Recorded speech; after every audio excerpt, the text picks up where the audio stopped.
आणि आताची मोठी बातमी आहे लाडकी बहिणी योजनेसंदर्भातली। या योजनेचे पैसे वाढवण्याची शक्यता आहे। योजनेची रक्कम महागाईनुसार वाढवण्याची शिफारस पंतप्रधानांच्या आर्थिक सल्लागार समितीने केली। समितीच्या अहवालानुसार या योजनेमुळे महिलांची आर्थिक स्थिती सुधारली असून सध्या मिळणारे 1,500 रुपये पुरेसे आहेत की नाही याचे मूल्यांकन करून ही रक्कम वाढवावी असं समितीचा सूर आहे।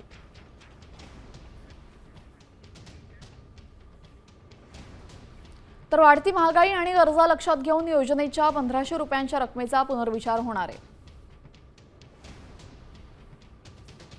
महाराष्ट्रातील लाडकी बहिणी योजनेचं केंद्र सरकारकडून सविस्तर मूल्यमापन केलं गेलेलं आहे। थेट बँक खात्यामध्ये पैसे जमा झाल्यामुळे महिलांच्या मासिक खर्चामध्ये 46% वाढ झाली आहे।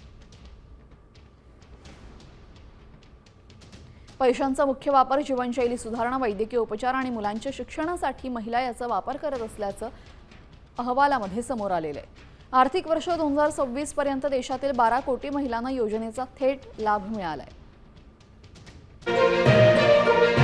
हा आता लाडक्या बहिणींसाठी अतिशय आनंदाची बातमी आलेली आहे। ती म्हणजे आता लाडक्या बहिणींना 1,500 रुपये नाही तर त्याच्यापेक्षा जास्त पैसे मिळणार आहेत।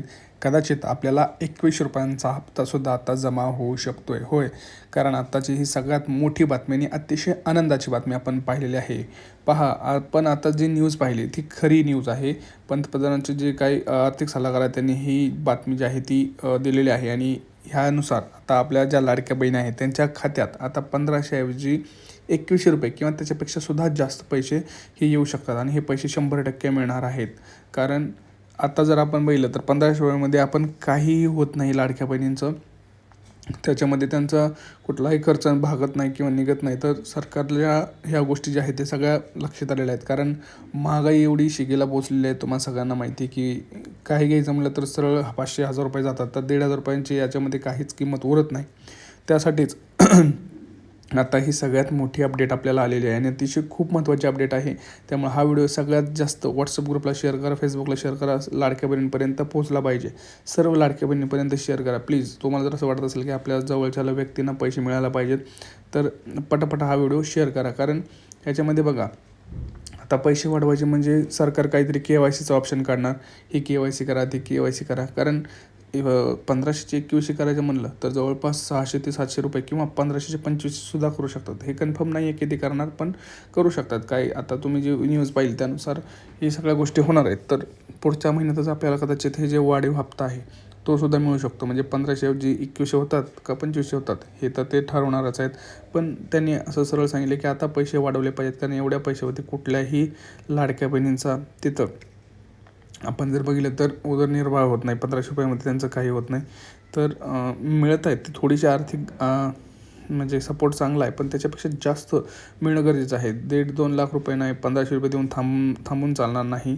तर त्यांना जास्तीत जास्त पैसे हे दिले गेले पाहिजेत। त्यासाठी सरकारनं म्हणजे जे काय आपण बघितलं आता न्यूज ते त्यानुसार लाडक्या बहिणीच्या खात्यात 100% पैसे येतील। आता ह्याच्यामध्ये सगळ्यात महत्त्वाची गोष्ट मग हे सरसकट वाटप होणार का ह्याच्यामध्ये अजून काय। आता बघा, आपण जर पाहिलं तर सरसकट वाटप म्हणजे ज्या लाडक्या बहिणींना मे महिन्याचा हप्ता आलेला आहे आणि ज्यांचं नाव पात्र लाभार्थी यादीमध्ये दिसतं तुम्हाला, तर अशा लाडक्या बहिणींना पैसे हे येतात, हे चालू राहतात। पण ज्या लाडक्या बहिणींचे हप्ते बंद झालेत किंवा त्यांना मार्च, एप्रिल, मेचा हप्ता आलेला नाही, भरपूर अशा लाडक्या बहिणी आहेत, 50 ते 60 लाख लाडक्या बहिणी अशा आहेत। मी कमेंट्समध्ये पाहतो भरपूर लाडक्या बहिणींना हप्तेच आलेले नाहीत, मागचे 4-5 महिने झाले त्यांचे हप्ते बंद झाले। तर त्यांनी काय करायचं, तर त्यांच्यासाठी एक महत्त्वाची बातमी मी सांगतोय, त्यांना एक महत्त्वाचा फॉर्म भरून द्यायचा आहे। लक्षात घ्या, भरपूर लाडक्या बहिणींना माहीत नाही आहे की तुमचं जर नाव बाद झालं तर तुम्ही पुन्हा एकदा एक विनंती अर्ज करू शकता। त्या विनंती अर्जामध्ये तुम्ही तुमचं जे काही डॉक्युमेंट्स आहेत ते देऊ शकता। तर तो फॉर्म कुठला, तर तो फॉर्म हा आहे बघा, मी तुम्हाला दाखवतो। हा फॉर्म आहे तो लाडकी बहीण योजनेचा लाभ सुरू करण्याबाबत। हा फॉर्म भरून द्यायचा आहे। हा फॉर्म तुम्हाला तुमच्या अंगणवाडीत मिळेल किंवा सरळ महिला व बालविकास विभागामध्ये जा, तिथे जाऊन तो फॉर्म भरा। कारण हा फॉर्म भरल्याशिवाय तुमचा पुनर्अर्ज पडताळणी होऊ शकत नाही। त्यानुसार नंतर तुम्हाला काही डॉक्युमेंट द्यायचे असतील तर ते तो सादर करा। सोबतच जर तुमचं सगळं व्यवस्थित झालं तर ते तुमचं नाव पुन्हा पात्र लाभार्थी यादीमध्ये टाकू शकतात आणि आता तुमचं नाव हे कायमचं बाद केलं जाऊ शकतं। त्यामुळे मी तुम्हाला सगळ्यात महत्त्वाची गोष्ट सांगतो पुन्हा एकदा की पैसे वाढणार आहेत, तुमचं नाव पात्र लाभार्थी आहे का नाही चेक करा, नसेल तर ॲड करा। कारण काय होईल, परत तुम्ही म्हणाल दादा पैसे वाढले पण आमचा पैसेच आले नाहीत, का? कारण तुमचं नाव यादीत नव्हतंच. त्यासाठी तुम्हाला नाव पात्र लाभार्थी यादीमध्ये असणं खूप गरजेचं आहे. त्यासाठी हा व्हिडिओ जास्तीत जास्त लाडक्या बहिणीपर्यंत शेअर करा की कसं नाव पात्र लाभार्थी यादीमध्ये आणायचं.